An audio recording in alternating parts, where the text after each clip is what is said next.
Hello everyone, welcome to our YouTube channel. तो हम again start कर रहे हैं हमारी सीरीज़ को, जिसमें हम डिस्कस करेंगे पियाजे-वाइगोत्स्की कोलबर्ग के क्वेश्चंस। इस सीरीज़ की ये शायद 5वीं क्लास है और पियाजे-वाइगोत्स्की कोलबर्ग की ये सेकंड क्लास है। एक क्लास और होगी, इसके बाद इन तीनों से जुड़े हुए जितने भी क्वेश्चंस हैं वो सारे कंप्लीट हो जाएंगे।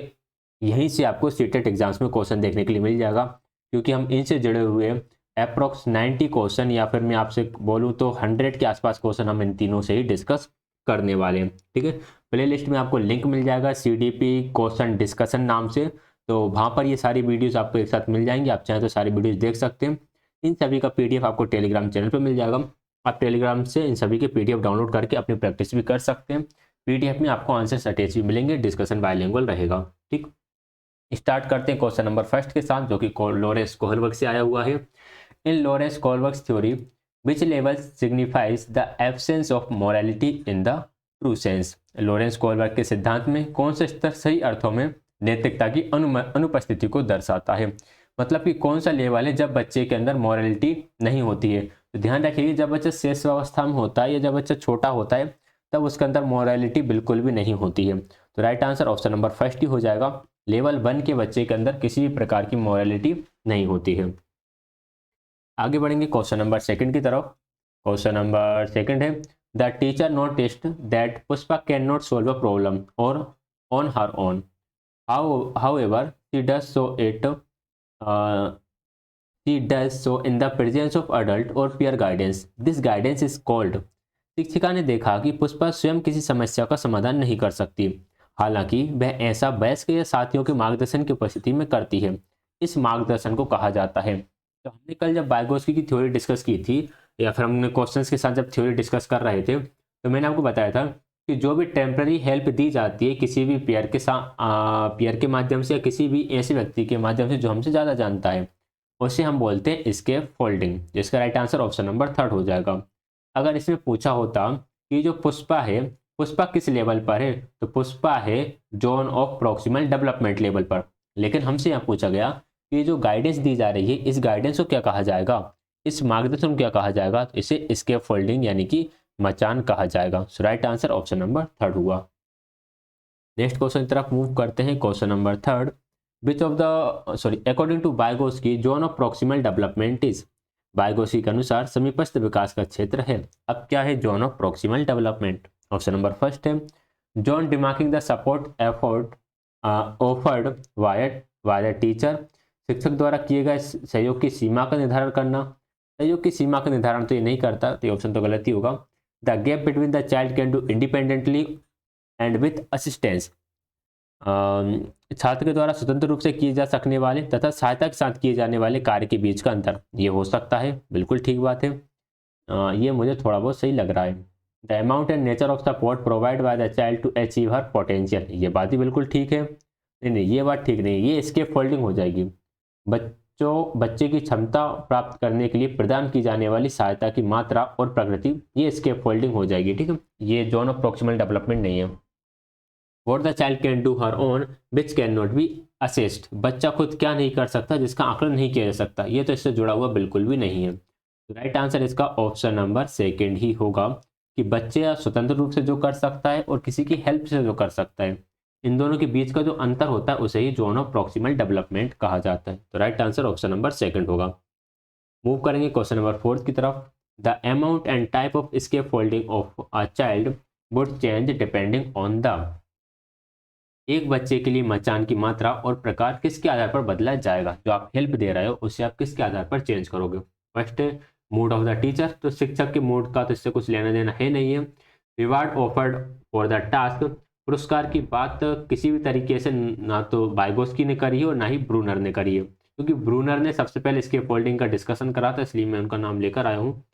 Level of the child performance, ये बात बिल्कुल ठीक है। बच्चे के प्रदर्शन के स्तर पर ही डिपेंड करेगा कि उसे इसके फोल्डिंग किस तरह से दी जाएगी। इनेट एबिलिटी से कुछ लेना देना इसका है नहीं है। Right answer option number third रहेगा। नेक्स्ट क्वेश्चन तरफ मूव करते हैं। Question number 5, what is a major criticism of Kohlberg theory. Kohlberg के सिद्धांत की मुख्य आलोचना क्या है? कोलबर्ग की थ्योरी का हमें क्रिटिसिज्म बताना है।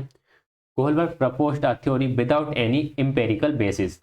कोलबर्ग ने बिना किसी अनुभवजन्य आधार के एक सिद्धांत का प्रस्ताव रखा है। ये बात गलत है। इनका सिद्धांत बिल्कुल एक इनके सिद्धांत का बिल्कुल एक बेस है। इन्होंने एक थ्योरी को गढ़ा है, बच्चों के सामने उसका डिस्कशन करा है, फिर अपने थ्योरी को दिया हुआ है। ऐसा तो है नहीं कि बिना किसी आधार के ही रख दिया। Kohlberg propose the moral reasoning in development. Kohlberg ने प्रस्ताव किया है कि नैतिक तर्क विकासात्मक है। यह बात क्रिटिसिज्म नहीं है, ये तो क्वालिटी है, विकासात्मक ही है। जैसे जैसे बच्चा डेवलप होता जाता है उसकी रीजनिंग बढ़ती जाती है। Kohlberg did not account for cultural difference in moral reasoning for man and women. Kohlberg ने पुरुषों और महिलाओं की नैतिक तार्किकता में सांस्कृतिक भिन्नताओं को महत्व नहीं दिया। ये बात बिल्कुल सही है, इसी वजह से इनकी थ्योरी को नकारा गया था। देखिए पहली बात तो ये है कि इन्होंने जब थ्योरी दी थी उस टाइम पे ओनली मेल सैंपल्स के बारे में बात करी, यानी ओनली मेल्स यानी बॉयज़ पर करा, गर्ल्स को इन्होंने उसमें इन्वॉल्व नहीं कराया। तो ये एक बहुत बड़ी गलती हुई, क्योंकि बॉयज़ एंड गर्ल्स की जो मॉरलिटी है वो काफ़ी हद तक अलग अलग होती है। ठीक, और इन्होंने जो सांस्कृतिक अंतर आता है, जैसे हम हमारे कल्चर डिफरेंस की बात करें, उसके पर भी इन्होंने ध्यान नहीं दिया कि अलग अलग कल्चर में मॉरलिटी को अलग अलग तरीके से डिफाइन किया गया है। तो इसलिए ऑप्शन नंबर 3 राइट आंसर होगा। इसी के आधार पर इनकी थ्योरी को क्रिटिसिज्म किया गया था। Kohlberg did not give clear cut stages of moral development. ये बात बिल्कुल गलत है, ये तो क्वालिटी है। उन्होंने क्लियर कट स्टेजेस दी हुई हैं, 6 स्टेजेस दी हुई हैं और 3 लेवल्स दिए हुए हैं। So right answer option number option number 3 right answer हो जाएगा। क्वेश्चन नंबर 6 है, according to Piaget's theory children learn by. पियाजे के सिद्धांत के अनुसार बच्चे किसके द्वारा सीखते हैं? ऑप्शन नंबर फर्स्ट है memorising information by paying due attention. उचित ध्यान देकर जानकारी को याद करना। याद करने पर पियाजे ने बिल्कुल ध्यान नहीं दिया, मेमोराइजिंग पर ध्यान बिल्कुल नहीं दिया है। इसके फोल्डिंग की बात तो करी है वाइगोस्की ने, तो ये सेकंड ऑप्शन भी गलत है, मचान यहाँ पर नहीं आएगा। प्रोसेस ऑफ एडेप्टेशन, एडेप्टेशन की बात बिल्कुल करी है जीन पियाजे ने। Changing their behaviour when offered appropriate rewards, appropriate rewards देने की बात बिहेवियरिस्ट करते हैं, जिसमें आपके पॉवलव आ गए हैं, स्किनर आ गए हैं। तो राइट आंसर ऑप्शन नंबर 3 रहेगा। इन्होंने एडेप्टेशन के हिसाब से बात करी है कि बच्चे अनुकूलन के माध्यम से सीखते हैं। बच्चे अपने स्कीमा में न्यू इन्फॉर्मेशन को या तो एसिमुलेट करेंगे यानी कि आत्मसात करेंगे, या फिर एकोमोडेट करेंगे यानी कि समायोजित करेंगे। इसके आधार पर वह खुद को अनुकूलित करेंगे यानी कि एडेप्ट करेंगे, और इस तरह से बच्चे सीख रहे होते हैं। So right answer option number 3 रहेगा। क्वेश्चन नंबर 7 है, when adults adjust to assistance they provide to facilitate to potential level of performance it is called. जब वयस्क प्रदर्शन के संभावित स्तर को सुविधाजनक बनाने के लिए प्रदान की जाने वाली सहायता में समायोजित हो जाते हैं तो इसे कहा जाता है proximal development, scaffolding, participatory learning या फिर कोलैबोरेटिव लर्निंग। जब वयस्क प्रदर्शन की संभावित सुविधा बनाने के लिए इसे बोलेंगे हम मचान, स्कैफोल्डिंग, क्योंकि यहाँ पर हो क्या रहा है, when adults adjust to assistant they provide to facilitate to potential level of performance. जो पोटेंशियल लेवल है बच्चे की परफॉर्मेंस का, यानी कि बच्चा जहाँ तक परफॉर्म कर सकता है उसको अगर अडल्ट फैसिलिटेट करते हैं किसी भी हेल्प द्वारा, तो उसे हम क्या बोलेंगे, इसके फोल्डिंग यानी कि मचान बोलेंगे। तो ऑप्शन नंबर 2 राइट आंसर होगा। ऑप्शन नंबर 8 है, पियाजे proposes the pre operational children are unable to conserve the attribute this inability to which one of the following factor. पियाजे का प्रस्ताव है कि ऑपरेशन के पहले नहीं आएगा, ये यहाँ पे थोड़ा टाइपिंग एरर है, यहाँ पर आएगा पूर्व संक्रियात्मक अवस्था से पहले बच्चे संरक्षण करने में असमर्थ होते हैं। इस अक्षमता का श्रेय निम्नलिखित में से किस एक कारण को देते हैं? देखिए बच्चों के अंदर संरक्षण का जो गुण है वह संरक्षण का गुण नहीं आ पाता, तो इसका कारण क्या है? परिकल्पित निगमनात्मक तर्क की अक्षमता, व्यक्तिगत कल्पित कहानी, विचार की अनुत्क्रमणीयता या फिर उच्च स्तरीय अमूर्त तर्क का अभाव। इसका रीजन होता है इरिवर्सिबिलिटी ऑफ थॉट्स, विचार की अनुक्रमणीयता, यानी कि अपने थॉट्स को रिवर्स करके नहीं देख सकते। फॉर एग्जांपल अगर हम बात करें, ये आपका छोटा चौड़ा जग हो गया और एक आपका ऐसा पतला जग हो गया, ठीक है, इन दोनों में मान लो सेम अमाउंट का ही वाटर फिल करा हुआ है, तो बच्चा बोलेगा कि इसमें वाटर ज़्यादा है। क्यों? क्योंकि वह यह नहीं समझ पा रहा है कि दोनों में पानी की मात्रा तो सेम है, भले ही दोनों का आकार अलग अलग है। तो अनुत्क्रमणीयता बच्चे के अंदर नहीं होती, इस वजह से बच्चा बच्चे के अंदर संरक्षण का गुण नहीं आ पाता है। क्वेश्चन नंबर 9 है, according to pre conventional level of Kohlberg theory, to which of the following would an individual true when making a moral decision. Kohlberg के सिद्धांत के पूर्व पारंपरिक स्तर के अनुसार नैतिक निर्णय लेते समय एक व्यक्ति निम्नलिखित में से किसकी ओर मुड़ेगा? Potential punishment involved, personal need and desire, individual values, या फिर फैमिली एक्सेप्टेशन। यहाँ पर बोला गया पूर्व पारंपरिक स्तर पर बच्चा डरता है सिर्फ पनिशमेंट से, और पनिशमेंट के आधार पर ही अपनी मॉरलिटी को डिसाइड करता है। अगर उसे वो देखता है कि किसी को काम को करते समय अगर पनिशमेंट मिल रही है तो वह काम गलत है, चाहे भले किसी भी कारण से उसे दी जा रही हो। तो ऑप्शन नंबर फर्स्ट इसका राइट आंसर हो जाएगा। क्वेश्चन नंबर 10 है, development of the capacity for abstract scientific thinking is a characteristics of. अमूर्त वैज्ञानिक चिंतन की क्षमता का विकास किसकी विशेषता है? अमूर्त चिंतन कब मिलेगा? फॉर्मल ऑपरेशनल स्टेज में, यानी कि औपचारिक संक्रियात्मक अवस्था में। इनके बारे में हम बात पिछली क्लास में कर ही चुके हैं। क्वेश्चन नंबर 11 है, व्हाट टर्म या फ्रेज डज पियाजे use for mental structure which are building blocks of thinking. मानसिक संरचनाओं के लिए किस शब्द या वाक्यांश का उपयोग करते हैं पियाजे? जो सोच के निर्माण खंड हैं।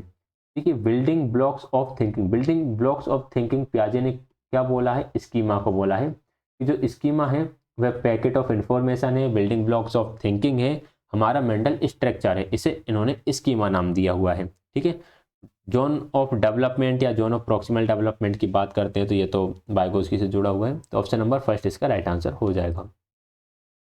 क्वेश्चन नंबर 12 है, a child reason, you do this for me and I do that for you, in which stage of Kohlberg's moral reasoning would this child fall. एक बच्चा बोलता है या तर्क देता है कि तुम मेरे लिए यह करो और मैं तुम्हारे लिए वह करूंगा। कोलबर्ग के नैतिक तर्क की किस अवस्था में यह बालक गिरेगा या किस अवस्था में यह बालक आएगा? द इंस्ट्रूमेंटल पर्पस ओरिएंटेशन, बिल्कुल ठीक बात है। पनिशमेंट का यहाँ पर रोल बिल्कुल नहीं है। गुड बॉय गुड गर्ल तो आपका आगे जाके आता है। सोशल कॉन्ट्रैक्ट का भी इससे भी कुछ लेना नहीं है। यहाँ पर बच्चे के पास पर्पस है, एक उद्देश्य है कि अगर तुम मेरे साथ ऐसा व्यवहार करोगे तो मैं तुम्हारे साथ वैसा व्यवहार करूंगा। तुमने मेरी बुक का पेज फाड़ा तो मैं भी तुम्हारी बुक का पेज फाड़ूंगा। तो ये तरह की जो रीजनिंग होती है ये होती है द इंस्ट्रूमेंटल पर्पस ओरिएंटेशन, जो कि लेवल 1 के अंदर स्टेज 2 में आती है। ठीक है, लेवल को हिंदी बोलेंगे स्तर 1, स्तर 1 और चरण 2 के अंदर आएगा। Question number 13, views children as active builder of knowledge and little scientists who construct their own theories of the world। किसने ये कहा है कि बच्चे ज्ञान के सक्रिय निर्माता हैं और छोटे वैज्ञानिक के रूप में देखते हैं जो दुनिया को के अपने सिद्धांतों का निर्माण करते हैं? बच्चों को लिटिल साइंटिस्ट जो बोला है वो बोला है जीन पियाजे ने। सो राइट आंसर ऑप्शन नंबर 4 रहेगा, पियाजे। अच्छा क्वेश्चन है। Question number 14, which of the following is correctly matched pair. निम्नलिखित में से कौन से सही सुमेलित युग्म है? फर्स्ट है, infancy applies logic and is able to infer. Infancy में कोई लॉजिक कैसे लगा पाएगा, मतलब छोटा सा बच्चा कहाँ लॉजिक जानेगा। Pre operational child deductive thought, deductive thoughts जो होते हैं वो आते हैं फॉर्मल ऑपरेशनल स्टेज में। Concrete operational child is able to conserve and classify, ये बात बिल्कुल ठीक है। जब बच्चा मूर्त परिचालन अवस्था में होता है या मूर्त संक्रियात्मक अवस्था होता है तो वह संरक्षण और वर्गीकृत करने में सक्षम होता है। औपचारिक संक्रियात्मक बच्चा नकल शुरू काल्पनिक खेल, नकल शुरू काल्पनिक खेल जो होते हैं वो इन्फेंसी या प्री ऑपरेशनल में आते हैं। तो राइट आंसर ऑप्शन नंबर 3 रहेगा इसका, concrete operational child. Question number 15 है, a child says clothes dry faster the sun, she is showing an understanding of. एक बच्चा कहता है कि कपड़े धूप में जल्दी सूख जाएंगे, वह किसकी समझ दिखा रहा है? यहाँ पर बच्चा दिखा रहा है कॉजेंट इफेक्ट को, कि कारण क्या है, धूप तेज है, प्रभाव क्या पड़ रहा है कि कपड़े जल्दी सूख रहे हैं। तो कपड़े धूप में जल्दी सूखते हैं, यानी कि बच्चा कॉजेंट इफेक्ट बता रहा है यहाँ पर। क्वेश्चन नंबर 16, अकॉर्डिंग टू पियाजे children's thinking differs in from adults than in. देखिए, पियाजे के अनुसार बच्चों की सोच की तुलना में वयस्कों में भिन्न होती है। इन्होंने पियाजे ने बोला था कि अगर एक दिन में मैं लेट सपोज की बात करूं, अगर एक अडल्ट के माइंड में 100 थॉट्स आते हैं तो एक बच्चे के माइंड में भी हंड्रेड्स थॉट आते हैं, यानी कि जो क्वांटिटी है, जो मात्रा है वो तो बराबर रहेगी, जो अमाउंट है वो तो आपका सेम रहेगा, लेकिन जो काइंड है, जो प्रकार है, इसमें अलग तरह के 100 थॉट आएंगे और इसमें 100 तरह के अलग थॉट आएंगे, तो जो काइंड है वो अलग हो जाएगा। तो children's thinking differs in kind from adults than in amount. Okay, amount तो वही रहेगा लेकिन काइंड में डिफरेंस रहेगा, तो पहले काइंड आएगा फिर अमाउंट आएगा। बच्चों की सोच मात्रा की तुलना में वयस्कों से प्रकार में भिन्न होती है, तो मात्रा और प्रकार, right answer option number third. Question number 17 है, अकॉर्डिंग टू बायगोस्की चिल्ड्रन लर्न। बायगोस्की के अनुसार बच्चे सीखते हैं when reinforcement is offered. Reinforcement से बच्चे सीखते हैं, ये बात बोली है स्किनर ने। यहाँ पर पियाजे का कोई रोल नहीं है कि पुनर्बलन दिया जाता है तब सीखेंगे। वाई मैच्योरेशन से सीखने की बात बोली है किसने, पियाजे ने। ठीक है, परिपक्व होने से, तभी उन्होंने स्टेजेस दी कि जब बच्चा 0 से 2 साल में ये सीखेगा, 2 से 7 साल में ये सीखेगा, 7 से 11 में ये सीखेगा और 11 से 14 में ये सीखेगा। वाई इमिटेशन की हम कह सकते हैं कि ऑब्जर्वेशनल लर्निंग थ्योरी है वेंडुरा की, वहाँ से थोड़ा बहुत जुड़ा हुआ है, तो ये भी इसका आंसर नहीं होगा। By interacting with adults and peers, बिल्कुल सही बात है। पियाजे ने अपनी सोशल कंस्ट्रक्ट थ्योरी में बोला है बच्चे सीखते हैं बड़ों के साथ इंटरेक्शन से, यानी कि वयस्कों और साथियों के साथ परस्पर क्रिया से। आगे बढ़ते हैं क्वेश्चन नंबर 18 की तरफ। Which one of the following is a good example of scaffolding. निम्नलिखित में से कौन सा मचान का एक अच्छा उदाहरण है। Telling her she can not go home till she solve the problem. तो ये कोई बात नहीं हुई थी, तो पनिशमेंट देने जैसे हो गई कि जब तक वह हल नहीं कर लेती तब तक घर नहीं जाएगी। ऑफरिंग अ रिवॉर्ड की बात इससे जुड़ी हुई बिल्कुल नहीं है। Telling her that she can do it by trying again and again trying, ये जुड़ गया आपका ट्रायल एंड एरर थ्योरी, त्रुटि एंड प्रयास का सिद्धांत जो कि दिया था थॉर्नडाइक ने। Providing a half solved problem, half solved example, बिल्कुल सही बात है। अगर आप बच्चे को आधा सोल्व एग्जाम्पल दे दोगे तो यहाँ पर हुई क्या, आपने उसकी थोड़ी सी हेल्प कर दी, अब बाकी का सोल्व वो आगे का खुद कर लेगा, तो ये मचान का एक अच्छा उदाहरण हो जाएगा। क्वेश्चन नंबर 19 है, अकॉर्डिंग टू पियाजे which one of the following factors plays an important role in influencing development. पियाजे के अनुसार निम्नलिखित में से कौन सा कारक विकास को प्रभावित करने में महत्वपूर्ण भूमिका निभाता है। Imitation, reinforcement, language, experiences with physical word, अनुकरण, पुनर्बलन, भाषा और भौतिक दुविधा के साथ अनुभव। हमें बताना है पियाजे के अनुसार इमिटेशन वेंडुरा से जुड़ गया, रीइंफोर्समेंट स्किनर से, लैंग्वेज लेब बाइगोस्की से जुड़ा हुआ है, एक्सपीरियंसेस विद फिजिकल वर्ड ये जुड़ा हुआ है जीन पियाजे से। सो राइट आंसर ऑप्शन नंबर 4 हो जाएगा। क्वेश्चन नंबर 20 है, which one of the following is correctly matched pair. तो इस तरह के क्वेश्चंस भी सीटेट में आते हैं बड़े बड़े से। निम्नलिखित में से कौन सा सही सुमेलित युग्म है। ऑप्शन नंबर फर्स्ट है law and order orientation. Law and order orientation ethical principle are self chosen on the basis of human value of human right. देखिए लॉ एंड ऑर्डर जो है वो है आपका स्टेज 5 लेवल 2, और ये जो बात कर रहे हैं ethical principle are self chosen on the basis of value of human rights, ये बात चलेगी आपकी लेवल 3 की, तो ये ऑप्शन तो गलत हो गया। सोशल कॉन्ट्रैक्ट ओरिएंटेशन जो जुड़ा हुआ है वो जुड़ा हुआ है लेवल 3 और स्टेज 5 से। Physical consequence of an action determine whether it is good और बैड। किसी क्रिया का भौतिक परिणाम यह निर्धारित करता है कि अच्छा या बुरा है, तो ये तो मुझे डाउट में लग रहा है, मतलब मुझे ये सही नहीं लग रहा। पनिशमेंट एंड ओबीडियंस ओरिएंटेशन ये लेवल 1 स्टेज भी 1 है। Laws are not fixed but can be changed for good society ये आपका लेवल 3 है। Good boy and good girls से आपका लेवल 1 की स्टेज 3 लेवल 2 की स्टेज 3 होती है good boy and good girl. One earns approval by being nice, बिल्कुल ठीक बात है। Good boys and good girls में अच्छे लड़के और अच्छी लड़की अभिविन्यास में अच्छा बनकर स्वीकृति मिलती है। बच्चा अच्छा काम इसलिए करता है क्योंकि बड़ों की उसे स्वीकृति मिलती है। तो राइट आंसर ऑप्शन नंबर 4 रहेगा, बाकी सारे गड़बड़ थे लेकिन 4 करेक्टली मैच था। आगे बढ़ेंगे नेक्स्ट क्वेश्चन की तरफ। अच्छा इसका मैंने आंसर यहाँ पे लिखा नहीं है, 4 इसका राइट आंसर है। क्वेश्चन नंबर 21 है, अकॉर्डिंग टू जीन पियाजे schema building occurs as a result of new information to fit existing schema and by modifying old schema as per new information. These two processes are known as।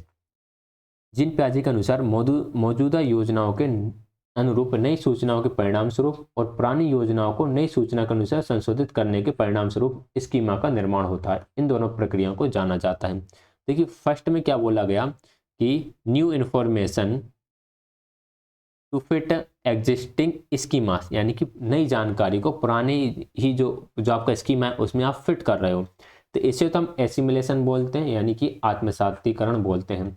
और दूसरे वाले में बोला है modifying old schema, पुराने schema में आप change कर रहे हो नई इन्फॉर्मेशन के माध्यम से, तो इसे हम बोलते हैं समायोजन। So right answer option number second हो जाएगा assimilation and accommodation. Question number 22 है as a teacher who firmly believes in social construct theory of Lev Vygotsky, एक ऐसा टीचर है जो वाइगोस्की की थ्योरी में बहुत ज़्यादा विश्वास रखता है, रचनावादी सिद्धांत में दृढ़ता से विश्वास करता है। Which of the following method would you prefer for assessing your student, तो आप अपने छात्रों के आकलन के लिए कौन सी विधि पसंद करोगे। अब हमें विधि चुनना है वाइगोस्की के अनुसार, ठीक है। फैक्ट बेस्ड रिकॉल क्वेश्चन, तो वाइगोस्की ने तो ऐसा कुछ बोला नहीं है फैक्ट बेस्ड क्वेश्चन का।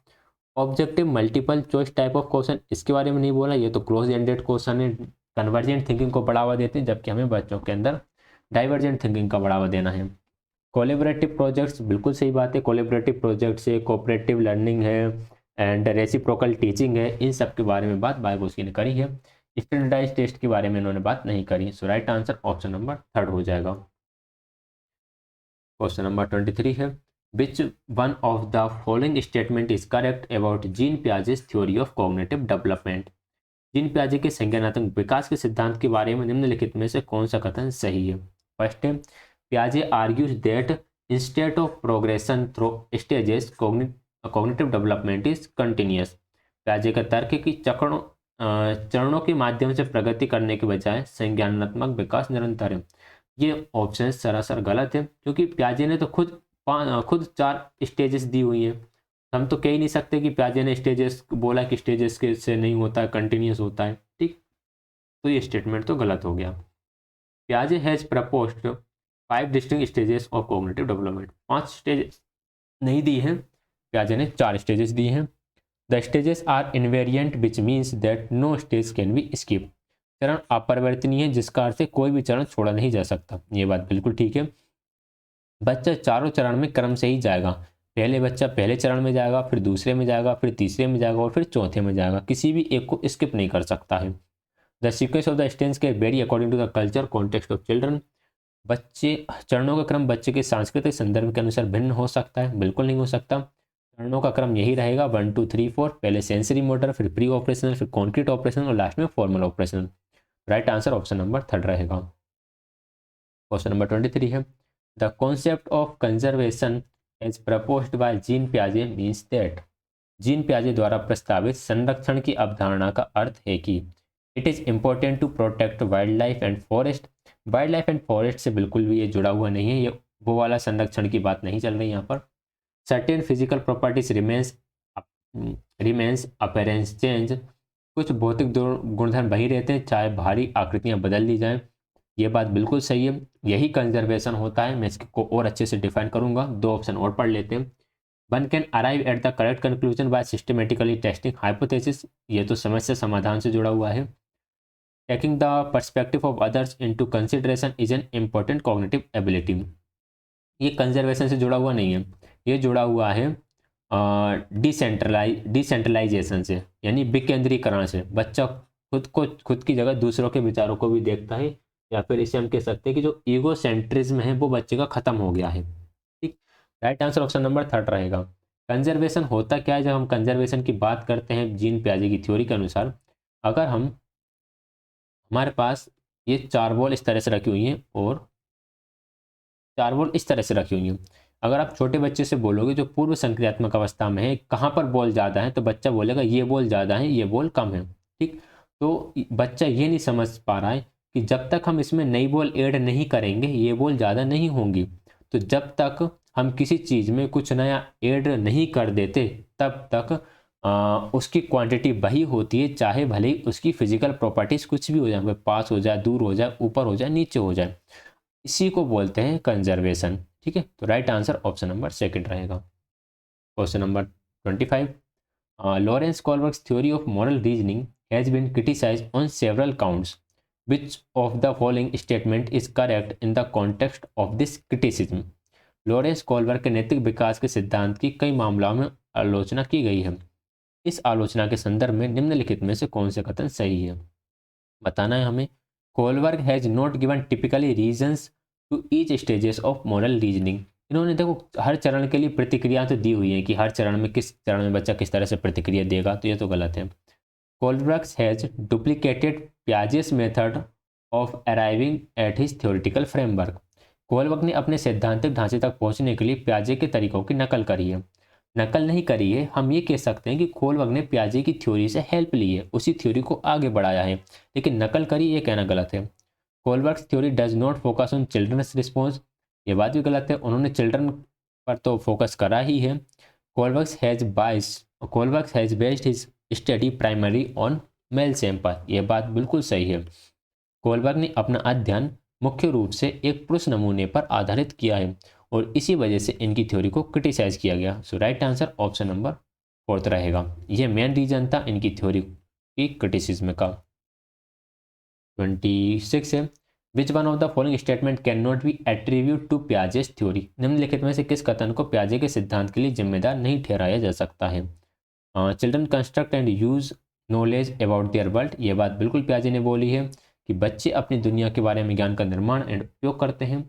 Learning take place through constant practice, निरंतर अभ्यास से सीखना होता है, निरंतर अभ्यास से सीखना होता है, ये बात थॉर्नडाइक ने बोली है। Children act on their environment, ये बात पियाजे ने बोली है कि बच्चे अपने पर्यावरण पर कार्य करते हैं, उसके साथ अंतःक्रिया करते हैं, फिर सीख रहे होते हैं। Development occurs in qualitative stages की बात भी जीन पियाजे ने करी है। इसकी बात नहीं करी, निरंतर अभ्यास से सीखना होता है, इसकी बात नहीं करी, तो option number second right answer हो जाएगा क्योंकि नोट पूछा गया था। 27 क्वेश्चन है, which of the following can be considered as a contribution of Kohlberg's theory. निम्नलिखित में से किसे कोलबर्ग के सिद्धांत का योगदान माना जाता है। The theory has elaborate testing procedure, testing procedure की बात तो इन्होंने करी नहीं है। It establish a clear relationship between moral reasoning and action, यह नैतिक तर्क और क्रिया के बीच एक स्पष्ट संबंध स्थापित करता है। स्पष्ट संबंध की तो हम बात नहीं कर सकते, हालांकि कुछ तरह से संबंध स्थापित करेगा, लेकिन क्लियर रिलेशनशिप देगा ये कुछ ज़रूरी नहीं है। His believes is that children's are moral philosopher, बच्चे दार्शनिक मार्शनिक होते नहीं हैं, छोटे छोटे से तो होते ही हैं, कहाँ से फिलोसफर्स बन जाएंगे, दार्शनिक बन जाएंगे। This theory has supported an association between cognitive maturation and moral maturity, ये बात बिल्कुल सही है। उनके सिद्धांत ने संज्ञानात्मक परिपक्वता और नैतिक परिपक्वता के बीच संबंध का समर्थन किया है। क्वेश्चन नंबर 28 है, which involves self-awareness and control of cognitive abilities. Example, planning, reviewing and revising. किसमें आत्म जागरूकता, संज्ञानात्मक क्षमताओं का नियंत्रण शामिल है। उदाहरण योजना, समीक्षा और संशोधन आदि। केंद्र में तो ये होगा नहीं, सेंट्रेशन इसका आंसर है नहीं है। कॉग्निशन आंसर हो सकता है, मेटा कॉग्निशन भी हो सकता है, कॉग्निशन मेटा कॉग्निशन दोनों ही सही है, समायोजन तो है नहीं। अब मेटा कॉग्निशन है या कॉग्निशन है, देखिए यहाँ पर एक वर्ड आ रहा है सेल्फ अवेयरनेस। ठीक है, सेल्फ, देखिए दो चीज़ होती हैं, एक तो होती है हमारा जो संज्ञान है वो, जैसे हम संज्ञान की बात कर रहे होते हैं जिसमें प्लानिंग चल रही होती है, थिंकिंग चल रही होती है, प्रॉब्लम सॉल्विंग चल रही होती है। और एक होता है मेटाकॉग्निशन। मेटाकॉग्निशन मतलब कि आप अवेयर हो अपने ही विचारों को लेकर, तो जो सेल्फ अवेयरनेस है वो मेटाकॉग्निशन के अंदर आएगा। आप खुद अपने विचारों के बारे में सोच रहे हो, कुल मिलाकर जो आप सोच रहे हो उसी के बारे में सोचना मेटाकॉग्निशन है। और कॉग्निशन ओनली थिंकिंग वगैरह जिसकी हम बात कर रहे होते हैं, माइंड से रिलेटेड चीज़ों की बात कर रहे होते हैं, तो वह कॉग्निशन आता है। ठीक, तो सेल्फ अवेयरनेस की वजह से यानी आत्म जागरूकता की वजह से ऑप्शन नंबर सेकंड इसका राइट आंसर है, metacognition. Question number 29, the major proposition of Jean पियाजे थ्योरी इज दैट। जीन पियाजे के सिद्धांत का मुख्य प्रस्ताव यह है कि children's thinking is superior to adult, बच्चे सुपीरियर होते हैं वयस्कों से, तो ये तो होता नहीं है। Children's thinking is quantitatively different from adults. बच्चों की सोच वयस्कों से मात्रात्मक रूप से भिन्न होती है। मात्रात्मक रूप से भिन्न नहीं होती, मात्रा तो सेम होती है। Children's thinking is qualitatively different from adult, ये बात बिल्कुल ठीक है, गुणात्मक रूप से भिन्न होती है। Children's thinking is inferior to adult. बच्चों की सोच बड़ों से कम होती है तो कम भी नहीं होती, कम नहीं होती, ज़्यादा नहीं होती। एंड क्वांटिटी में भी चेंज नहीं होता, क्वालिटी में चेंज होता है कि जो क्वालिटी है, जो गुण है उनके, वो अलग अलग होते हैं। तो थर्ड राइट आंसर होगा। क्वेश्चन नंबर 30 है, अकॉर्डिंग टू लेव बाइगोस्की लर्निंग इज। लेव बाइगोस्की के अनुसार सीखना है individual activity, passive activity, conditioned activity या फिर सोशल एक्टिविटी। देखिए ये तीनों ही बाइगोस्की से जुड़े हुए नहीं हैं, हमने इतने सारे क्वेश्चन कर लिए। राइट आंसर ऑप्शन नंबर 4 रहेगा। ये एक तरह से सोशल एक्टिविटी है, सामाजिक गतिविधि है। तो हमारे 60 क्वेश्चन हो गए हैं बाइगोस्की, कोहलबर्ग एंड पियाजे से जुड़े हुए। एक क्लास और होगी जिसमें हम कुछ और क्वेश्चन डिस्कस करेंगे। इसके बाद ये टॉपिक कंप्लीट हो जाएगा, फिर हम नेक्स्ट की तरफ मूव करेंगे। तब तक आप सीखते रहिए, ग्रो करते रहिए। वीडियो पसंद आए तो लाइक शेयर, चैनल को सब्सक्राइब कर दीजिएगा। पीडीएफ आपको टेलीग्राम चैनल पर प्रोवाइड कर दिया जाएगा।